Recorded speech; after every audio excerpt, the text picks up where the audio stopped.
شعور بخشا؟ کس نے تجھے چلنا سکھایا؟ کس نے تجھے بولنا سکھایا؟ کس نے تیری چھاتی میں زور رکھا؟ آج تو کڑیل جوان ہے، آج دولت کے انبار تیرے پاس ہیں، آج تو چودھری ہے، آج تو خان صاحب ہے، آج تو بہت بڑا عالم ہے، آج تو مفتی ہے، آج تو پیر ہے، آج تو منسٹر ہے، آج تو ناظم ہے، آج دنیا تیری بات گزار ہے، آج تیرے دماغ میں وہ قوت رکھ دی گئی کہ دنیا کو تو انگلیوں پہ نچا رہا ہے۔ ذرا پلٹ کے دیکھنا پیچھے، ذرا پیچھے لوٹ کے تو دیکھ، تو چار پائی کے سہارے بھی چلنا نہیں جانتا تھا، پھر تجھے چار پائی سے چلنا سکھایا، پھر تو نے چلنا اور چلتا تھا، 2 قدم تو گر پڑتا تھا۔ ذرا ماضی کی طرف پلٹ کے دیکھ، اور تو بھول گیا رب کو جس نے تجھے اتنا کچھ دیا۔ چل ماضی کی طرف پلٹ کے نہیں دیکھنا، مستقبل کی طرف ہی جھانک کے دیکھ لے۔ ایک وقت پھر دوبارہ تیرے اوپر ایسا آئے گا، پھر تیری بولتی بند ہو جائے گی، پھر تیرا چلنا بند ہو جائے گا۔ چار پائی سے لگ گیا، مورے میں تکلیف ہو گئی، تو فالج زدہ ہو گیا۔ سارے گھر والے 4 دن تو بڑی خدمت میں لگے رہے، لیکن انہیں اپنے کام بھی تو کرنے تھے، پھر آہستہ آہستہ تجھے اگنور کرنا شروع کر دیا۔ تو بھی اس بات کو سمجھنے لگا۔ پھر وہ وقت بھی آیا کہ تیری چار پائی کو اندر سے اٹھا کے برآمدے میں رکھ دیا کہ بابا کھانستا ہے، بچے ڈسٹرب ہوتے ہیں، جراثیم پھیلتے ہیں، اب نوکر تجھے روٹی دینے لگا۔ شام کو بیٹا آتا ہے، 2 لمحے کھڑا ہوتا ہے، پھر اپنے بیڈ روم میں چلا جاتا ہے، تو اس کی صورت کو ترستا رہتا ہے۔ آج تیری زندگی اجیرن بن گئی، پھر تیرے اوپر ایسے حملے بیماریوں کے ہوئے، ایسی تکلیفیں ہوئیں، بول و براز بھی اوپر، لوگ ناک پہ کپڑا رکھ کے تجھے اٹھاتے ہیں۔ اس وقت تو اپنی زندگی سے تنگ آ گیا، تو کہتا ہے ڈاکٹر کو لگا زہر کا ٹیکہ، مجھے موت آ جائے۔ بتا ہم تجھے موت بھی نہ دیتے تو کیا کرتا؟ ہم نے تجھے زندگی دی تھی، یہ ہمارا احسان، اور اب تمہیں موت اگر دیں گے تو یہ بھی ہمارا احسان ہے۔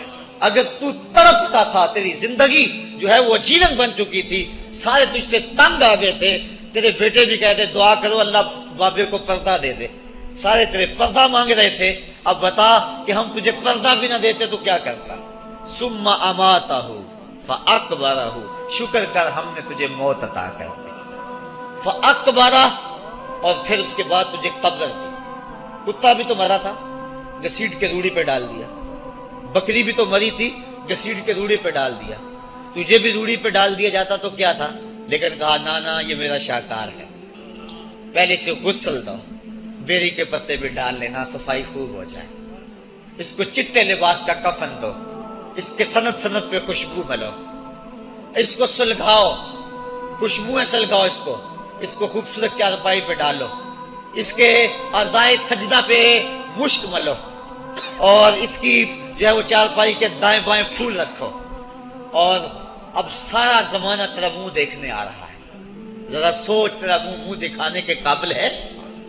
اور پھر کہا اب اس کو اٹھاؤ قبرستان میں لے چلو، زمانہ آ گیا، تو آج دلہا بنا ہوا ہے اور زمانہ تیری برات بنی ہوئی ہے، اور کہا کہ ایک آدمی نہ اٹھائیں، اس کا پروٹوکول ہے، اس کو 4 آدمی اٹھائیں، کندھا بھی بدلتے رہیں، کہا زیادہ تیز بھی نہ چلنا، میرے شاہکار کو کہیں جھٹکا نہ لگے، اور پھر تیرا پروٹوکول امام کعبہ بھی ہو تو وہ پیچھے ہے، تیری لاش آگے۔ تو نے ہمارے ساتھ کیا کیا، ہم نے تیرے ساتھ کیا سلوک کیا؟ یا ایھا الانسان ما غرک بربک الکریم، ہم نے کہا اس کے لیے چھوٹا سا گھر بنا دو، اور اس کے اندر پردے میں اس کو رکھ کے اوپر سے مٹی ڈال دو، اوپر پھول ڈال لو، اور پھر اتنی دیر تک کھڑے رہو جتنی دیر تک اونٹ کو ذبح کرتے ہیں، اس کی کھال ادھیڑتے ہیں، اس کا گوشت بناتے ہیں، پھر اس کو تقسیم کرتے ہیں، اور پھر آؤ تو دعائیں شروع کر دو، کبھی کل کی محفل سجا دو، کبھی 10ویں کی، کبھی چہلم کی۔ اے انسان، تیرے ساتھ جو کچھ ہوا لوگوں کی نظروں کے سامنے تجھے رسوا تو نہیں کیا میں نے؟ یا ایھا الانسان ما غرک بربک الکریم، ذرا پیچھے پلٹ کے دیکھ لے، نہیں تو آگے جھانک کے دیکھ لے، تجھے کبھی تو شرم آئے گی، تو کہاں بھٹک گیا، کہاں بہہ گیا۔ آ جا اس کریم رب کی طرف جو 70 ماؤں سے زیادہ پیار کرتا ہے۔ آنا تو نے ہے ہی، آج نہیں تو کل آئے گا، تو کل جو پھر کفن میں منہ چھپا چھپا کے آتا پھرے گا، آج کھلے منہ ہی آ جا۔ آج میری رحمتیں تیرا بڑھ بڑھ کے استقبال کر رہی ہیں۔ روبی بن حراش ایک بزرگ ہوئے اور تابعی ہیں، تابعی وہ تھا جس نے صحابی کو دیکھا ہو، ساری زندگی ان کے چہرے پہ مسکراہٹ نہیں آئی، وہ کہتے تھے کیا خبر میرا انجام کیا ہوگا۔ شیخ سعدی فرماتے ہیں جب تو دنیا پہ آیا تھا نا تو روتا تھا، یہ سارے ہنستے تھے، بچہ جب پیدا ہوتا ہے تو اور اس کا رونا اس کی زندگی کی دلیل ہے. جب تک بچہ چیختا نہیں سارے پریشان ہوتے ہیں, آواز نہیں آ رہی, پتہ نہیں زندہ ہے کہ جو ہے وہ گوشت کا لوتھڑا ہے. جب بچہ چیختا سارے خوش ہو جاتے ہیں, مبارکیں دیتے ہیں, مٹھائیاں بانٹتے ہیں. تو اس کا رونا اس کی زندگی پہ دلیل. شیخ سعدی فرماتے ہیں جب تو آیا تھا تو روتا تھا یہ ہنستے تھے, ایسے زندگی گزار تو ہنستا ہوا جائے یہ روتے رہ جائے. یہ نہ ہو کہ روتا آیا تھا روتا ہی جانا پڑے تجھے. روبی بن حراش ساری زندگی نہیں مسکرائے, فرماتے تھے کیا خبر میرا انجام کیا ہوگا. وقت بیتتا گیا, آخر میں فوت ہو گئے. ان کا بھائی ربی بن حراش غسال کو بلا لایا کہ میرے بھائی کو غسل دو. غسال جب غسل دینے کے لیے داخل ہوا تو فوراً باہر پلٹ آیا. ربی پوچھنے لگا کیا ہوا ہے؟ کہا یا تیرا بھائی بڑا عجیب ہے. کہا ہوا کیا ہے؟ کہا نحنو نغتسلہ وہو یتبسم, ہم اسے غسل دیتے ہیں وہ آگے سے مسکراتا ہے. کہا اس نے قسم کھائی تھی جب تک اپنا اچھا انجام نہیں دیکھوں گا نہیں مسکراؤں گا. اس کو امام ابو نعیم نے حلیہ میں لکھا, روز الانف کے اندر امام سہیلی نے لکھا, قاضی ایاز مالک اندلسی نے شفا میں لکھا, اور اسی کو امام جلال الدین سیوطی علیہ رحمہ نے جو ہے وہ الخصائص الکبریٰ میں لکھا. کہا یا تیرا بھائی بڑا عجیب ہے, ہم اسے غسل دیتے ہیں وہ آگے سے مسکراتا ہے. تو اس نے قسم کھائی تھی جب تک اچھا انجام نہیں دیکھوں گا نہیں مسکراؤں گا. آج اس نے اپنا اچھا انجام دیکھ لیا تبھی تو مسکرا رہا ہے. 12 لوگوں کے 2 گروہ بن گئے. ایک کہنے لگے کہ یار یہ ویسے گڑی ہوئی بات ہے, بلا کوئی بندہ مرنے کے بعد بھی مسکرا سکتا ہے. ایک گروہ کہتا ہے یار بندہ بڑا اچھا تھا, ہو سکتا ہے کہ مرنے کے بعد مسکرایا ہو. زندگی تو اس نے دکھ سے گزاری لیکن بعد میں تو سکھ ملا ہوگا. اتنے میں انہیں غسل دے دیا گیا اور لوگ اکٹھے ہو کے ان کے گھر آ گئے. انہیں کفن دے کے پٹڑے پہ ڈال دیا گیا. ربی بن حراش نے جب لوگ باتیں کر رہے تھے, کوئی کہہ رہا تھا صحیح ہے کوئی کہتا ہے غلط تھا, تو اس نے کفن سے ہاتھ باہر نکالا اور لوگوں کو کہا السلام علیکم. لوگوں نے کہا وعلیکم السلام, اتتکلم بعد الموت, عجیب بات ہے مرنے کے بعد باتیں کر رہے ہو. قال نعم اتکلم بعد الموت, کہا ہاں ہاں میں مرنے کے بعد ہی باتیں کر رہا ہوں. عرش فرش تے بانگا ملیاں تے مکے پہ گیا شور, بلے شاہ سا مرنا نہیں تے گور پیا کوئی ہور. فَلَنُحْيِيَنَّهُ حَيَاتًا طَيِّبَةً, ان کو حیات طیبہ بخش دی جاتی ہے جو اللہ کے نام پہ اپنی زندگی گزار دیتے ہیں. میرا رب کہتا ہے کہ میں ان کو مرنے نہیں دیتا, ان کو ستھری اور پاکیزہ زندگی دیتا ہوں. اور اقبال کہتا ہے فطرت ہستی شہید آرزو رہتی نہ ہو, خوب تر پیکر کی اس کو جستجو رہتی نہ ہو. موت کو سمجھا ہے غافل اختتام زندگی, یہ ہے شام زندگی صبح دوام زندگی. تو کہا ہاں ہاں مرنے کے بعد باتیں کروں. لوگوں نے کہا بتا پھر تیرے رب نے تیرے ساتھ سلوک کیا کیا. تو ربی جو فوت ہو چکا ہے کہتا ہے استقبلنی ربی غیر غضبان واستقبلنی بروح و ریحان. کیا پوچھتے ہو, اس کے قدرت والے چہرے پہ کوئی غصہ نہیں تھا. اس نے روح و ریحان کے پھولوں کے ہار میرے گلے میں ڈالے. لوگوں نے باتیں پوچھنا شروع کر دی. موقع مل گیا ایک مردہ بول پڑا, کوئی ادھر کی پوچھ رہا ہے کوئی ادھر کی پوچھ رہا ہے. امام ابو نعیم لکھتے ہیں کہ جب لوگوں نے سلسلہ کلام طویل کر دیا تو ربی بن حراش نے کہا اجلوا بی ولا تؤخروا بی لان ابا القاسم ينتظر علی الصلاۃ, دیر نہ کرو مجھے جلدی جلدی قبرستان میں لے جاؤ, تم مجھے باتوں میں لگا رہے ہو, امام الانبیاء میرے جنازے کا انتظار فرما رہے ہیں. لوگوں نے جنازہ پڑھا اور اپنے گھروں میں آنے کے بجائے سیدھا ام المومنین حضرت عائشہ صدیقہ رضی اللہ تعالی عنہا کی چوکھٹ پہ چلے گئے اور جا کے سارا ماجرا کہا. وہ ابھی بقید حیات تھی. کہا ایک آدمی نے مرنے کے بعد یوں باتیں کی ہیں, آپ اپنی رائے بتائیں کہ یہ کیا ہو سکتا ہے. تو ام المومنین رضی اللہ تعالی عنہا نے فرمایا تم کیوں پریشان ہو گئے ہو, میرے سرتاج آقا فرما گئے ہیں کانا رجل من امتی یتکلم بعد الموت, میری امت میں ایسے مرد بھی ہوں گے جو مرنے کے بعد باتیں کیا کریں گے. تو وہ لوگ جنہوں نے اپنی زندگی اللہ کے نام لگا دی اور اس کے ذکر کے نام لگا دی, وہ مرنے کے بعد بھی ابدی اور سرمدی زندگی پاتے ہیں. اور جو لوگ اللہ سے بے بہرہ ہیں, اس کی خشیت سے جن کا سینہ خالی ہے اور دین کا چراغاں جن کے سینے میں نہیں ہے, وہ چلتے پھرتے بھی مردہ ہیں. ان کے سینے میں دھڑکتا ہوا دل تو ہے لیکن تمانیت کا نور اس میں نہیں رکھتے ہیں. وہ دھرتی کے اوپر چلتے تو ہیں لیکن دھرتی کا بوجھ ہیں.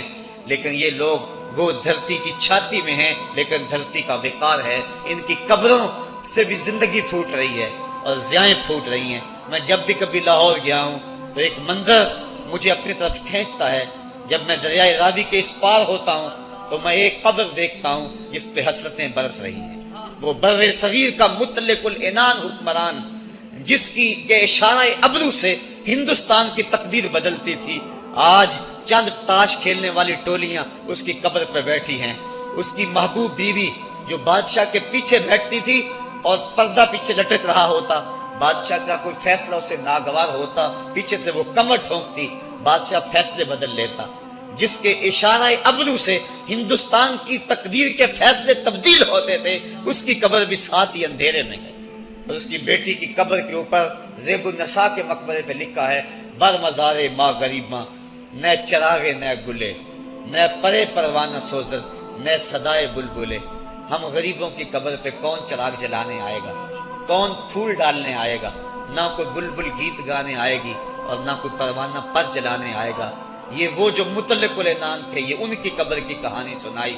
اور جب میں دریائے راوی کا کنارہ پار کرتا ہوں تو ایک لوح مزار وہ بھی ہے جہاں جلی حروف میں لکھا ہے: گنج بخشے فیض عالم، مظہر نور خدا، ناکساں پیر کامل، کامراں رہنما. جب زندگی ایک طرح کی نہیں ہوتی تو پھر موت بھی ایک طرح کی نہیں ہوتی. جب دنیا پہ رہنے والے لوگ ایک طرح سے زندگی نہیں گزارتے تو ان کی برزخ بھی ایک طرح کی نہیں ہوتی. تو یہ ہیں وہ لوگ جن کی قبروں پہ آج بھی چراغاں ہیں، جن کے نام کا آج بھی تنتنا ہے.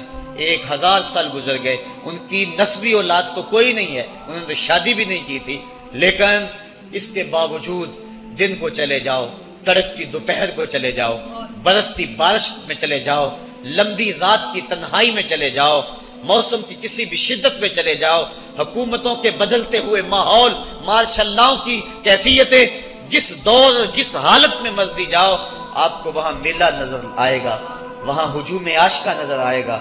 ارے میں گسارو سویرے سویرے، خرابات کے گرد پھیرے بپھیرے، کبھی اس طرف بھی گزر کر تو دیکھو، بڑی رونقیں ہیں فقیروں کے ڈیرے. تو وہ لوگ جنہوں نے اپنی زندگی اپنے مالک کے نام گزاری، وہی زندہ ہیں، وہ سرمدی اور ابدی زندگی پائے ہوئے ہیں. صاحبو، اب میرے اور آپ کے پاس سانسوں کا موقع موجود ہے، ورنہ یہ سانسیں تیزی کے ساتھ پگھل رہی ہیں. میں کل امام راضی کو پڑھ رہا تھا، وہ کہتے ہیں، ایک بزرگ فرماتے مجھے سمجھ نہیں آ رہی تھی ان الانسان لفی خسر کی، کہ بے شک انسان گھاٹے میں ہے. تو میں سوچ رہا تھا کیسے گھاٹے میں ہے، تو کہا کہ مجھے سمجھ اس طرح آئی کہ میں بازار گیا، میں نے ایک شخص کو دیکھا جو پھٹے پہ برف رکھ کے بیچ رہا تھا، اور آواز کیا لگا رہا تھا: ارحمو ارحمو من یذوب راس مالہ، اور رحم کرو اس بندے پہ، اگر تم نے تھوڑی بھی دیر لگا دی اور میرے سے سودا نہ خریدا تو میرا جو راس المال ہے میرا وہ بھی لٹ جائے گا، کیونکہ برف تو میری پگھلی جا رہی ہے، اور اگر تم نے خرید لی میری برف تو میرے پیسے کھڑے ہو جائیں گے، اور اگر تم نے میری برف خریدنے میں دیر کر دی تو جو میں نے پیسے لگائے ہیں میرے وہ بھی پورے نہیں ہوں گے. تو وہ کہہ رہا تھا ارحمو من یذوب راس مالہ، وہ کہتے ہیں مجھے ان الانسان لفی خسر کی سمجھ نہیں آ رہی تھی، اس کے اس جملے کو سن کے سمجھ آ گئی کہ انسان جلدی جلدی اپنی سانسوں کو گنوا رہا ہے، اسے چاہیے کہ جلدی جلدی ان سانسوں سے کام لے لے، ورنہ یہ سانسوں کی برف پگھل جائے گی اور اس کی یہ پونجی بھی برباد ہو جائے گی. تو صاحبو، میں اور آپ لمحہ لمحہ موت کے قریب ہو رہے ہیں، لمحہ لمحہ موت کے قریب ہو رہے ہیں. آج میں دوپہر کو بیٹھا تھا تو وہ ایک شخص آ کے میاں صاحب کا شعر پڑھنے لگا: دیگر تے دن گیا محمد، اوڑک نو ڈب جانا. تو میری نظر چلی گئی، میں نے کبھی تو 10 بجے ہوں گے، تو میں نے کہا صبح کے 10 بھی بج گئے اور پھر 12 بھی بج جانے ہیں، پھر ظہر بھی ہوگی، پھر دیگر بھی ہوگی، اور اس کے بعد پھر شام بھی ہو جانی ہے. اب ہم دیگر تک تو پہنچ گئے ہیں، اب شام کے تدلکے بھی قریب ہو گئے ہیں، تو یہ دن ڈوب جانا ہے تھوڑی دیر کے بعد. یہی مثال ہماری زندگی کی ہے. کوئی دوپہر تک آ گیا ہے، کوئی چاش تک آ گیا ہے، کوئی ظہر تک آ گیا ہے، کوئی عصر تک آ گیا ہے، اور کسی کی زندگی کا سورج بالکل غروب ہونے کے قریب آ گیا. صاحبو، پتہ کوئی نہیں کہ ہمارا اگلا قدم کہاں ہے. اس سے قبل کہ کوئی حجت باقی نہ رہے، مجھے آپ کو اپنی زندگی پہ نظر ثانی کرنا ہوگی، اپنے گناہوں کا اور اپنی نیکیوں کا حساب لگانا ہوگا. ایک ترازو تو کل محشر کے میدان میں لگے گا، ایک ترازو ضمیر کی عدالت میں آج ہی لگانا ہوگا. ہمیں دیکھنا ہوگا ہمارے پلے کتنے عمل ہیں اچھے، اور جو اچھے عمل ہیں ان میں خلوص والے کتنے ہیں، لوگوں کے دکھاوے والے کتنے تھے، رب کے لیے کتنے عمل کیے اور لوگوں کے لیے کتنے کیے.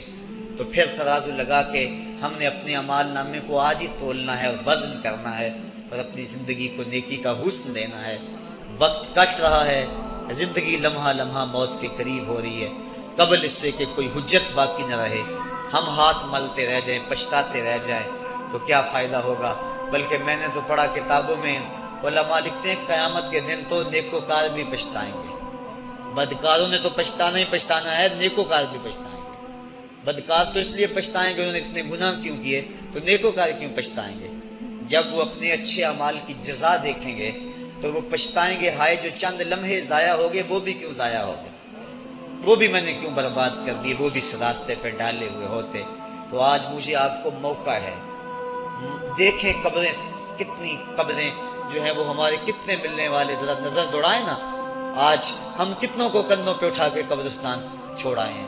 حضرت غوث اعظم رضی اللہ تعالیٰ عنہ فرماتے ہیں جا کے قبرستانوں میں دیکھو کتنے کتنے حسینوں کی مٹی خراب ہو رہی، جو اپنے بدن پہ ایک چٹکی مٹی نہیں پڑنے دیتے تھے، آج ان کا کفن بھی تار تار ہو گیا. جو اپنے کلف لگے کاٹن کو سلوٹ نہیں آنے دیتے تھے، آج ان کے کفن بھی ٹوٹ گئے ہیں اور ہڈیوں کے جوڑ جوڑ الگ ہو گئے ہیں. تو وقت ہمارے اوپر وہ آنے والا ہے. کسی نے آج تک موت کا انکار نہیں کیا. میں نے لوگوں کو خدا کا انکار کرتے دیکھا، آپ نے بھی دیکھا، لیکن کوئی موت کا آج تک انکار کرتا نہیں دیکھا گیا. موت اپنا آپ منوا لیتی ہے. میں اور آپ موت کے بتدریج قریب ہو رہے ہیں. ہمارا اٹھنے والا ہر قدم ہمیں موت کے قریب کر رہا ہے. تو قبل اس سے کہ وہ وقت آ جائے اور کوئی حجت باقی نہ رہے اور ہم ہاتھ ملتے رہ جائیں. وقت پر کافی ہے ایک قطرہ بھی آب خوش ہنگام کا، جل گیا جب کھیت برسا می تو پھر کس کام کا. پھر تو پچھتاوا ہی ہوگا. آج ہم پچھتا لیں تاکہ زندگی میں حسن نیکی کا آ جائے. یہ میری آپ سے درد مندانہ اپیل ہے، گزارش ہے، اور میری آپ سے التماس ہے کہ یہ تھوڑی سی زندگی اللہ نے جو مجھے اور آپ کو ودیعت کی ہے، یہ بڑا تھوڑا سا عرصہ ہے، تھوڑا سا موقع ہے. یہ دنیا بوائی کا موسم ہے، آخرت کٹائی کا موسم ہے. جو بوائی کے موسم کو برباد کر بیٹھا ہے، کٹائی کے موسم میں اس کے ہاتھ کچھ نہیں لگتا. تو آج تخم میں عمل ڈال لیں. آج ایک بیج ڈالیں گے، کل 70 کاٹ لیں گے. لیکن اگر آج کچھ نہ کیا، اپنی سانسیں برف کی طرح پگھلا دیں، تو یہ اس شخص کی طرح ہے جو پھٹے پہ رکھ کے برف کہہ رہا ہے کہ میرے اوپر رحم کرو. اگر تم نے میرے سے برف نہ خریدی تو میرا راس المال بھی لٹ جائے گا. ہمارا راس المال سانسوں کی صورت میں لٹ رہا ہے. اللہ مجھے آپ کو اپنی رحمتوں کا حصار عطا فرمائے. وآخر دعوانا ان الحمدللہ رب العالمین.